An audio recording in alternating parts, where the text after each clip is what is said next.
President, Speaker, Ministers, ladies and gentlemen, it is a great privilege to be invited to address the members of both Houses of Parliament in the Union of South Africa.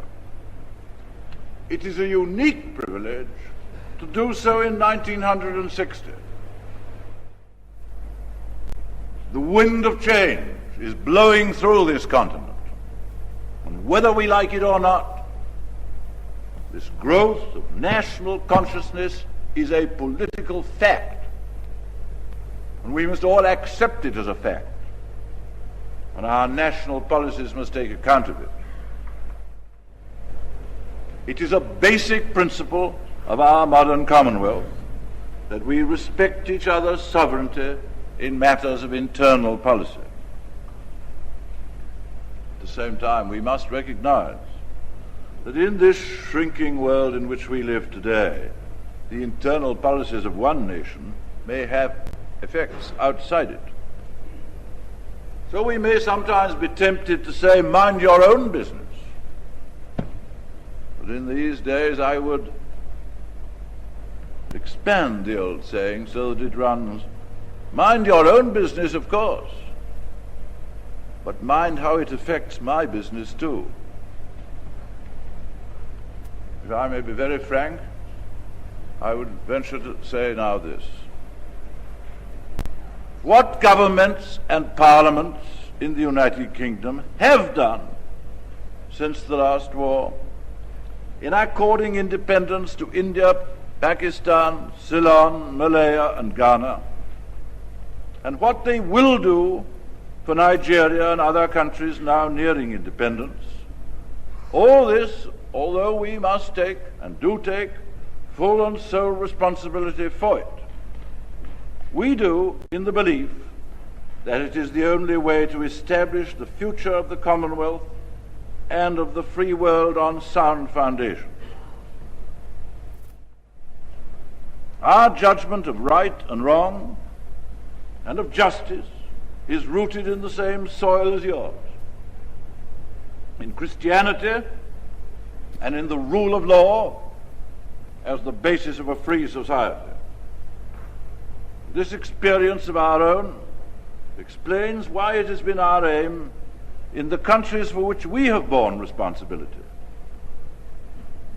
not only to raise the material standards of life, but to create a society which respects the rights of individuals, a society in which men are given the opportunity to grow to their full stature, and that must, in our view, include the opportunity of an increasing share in political power and responsibility.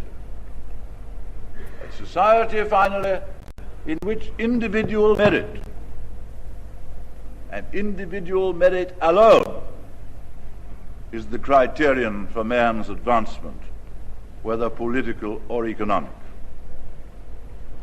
Finally, in countries inhabited by several different races, it has been our aim to find means by which the community can become more of a community and fellowship fostered between its different parts. This problem, sir, is by no means confined to Africa, nor is it always a problem of a European minority. In Malaya, for instance, though there are Indian and European minorities, Malays and Chinese make up the great bulk of the population, and the Chinese are not much fewer in number than the Malays. Yet these two peoples must learn to live together in harmony and unity, and the strength and future of Malaya as a nation will depend on the different contributions which the two races can make.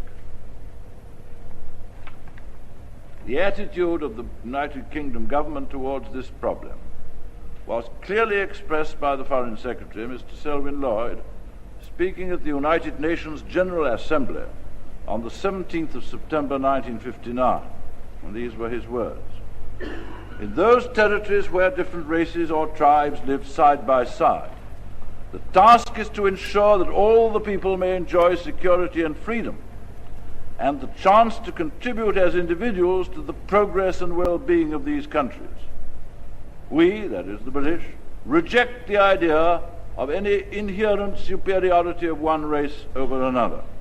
Our policy, therefore, is non-racial. It offers a future in which Africans, Europeans, Asians, and the peoples of the Pacific and others with whom we are concerned will all play their full part as citizens in the country where they live, and in which feelings of race will be submerged in loyalty to new nations. But in the small world of today, isolationism is out of date, and more than that, offers no assurance of security.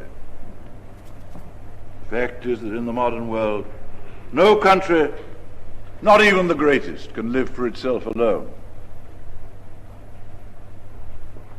Nearly 2,000 years ago, at a time when you might say the whole of the civilized world was comprised within the confines of the Roman Empire, St. Paul proclaimed one of the great truths of history: we are all members one of another. During this 20th century, this eternal truth has taken on a new and exciting significance. It has always been impossible for the individual man to live in isolation from his fellows in the home, the tribe, the village, or the city. Today it is impossible for nations to live in isolation from one another.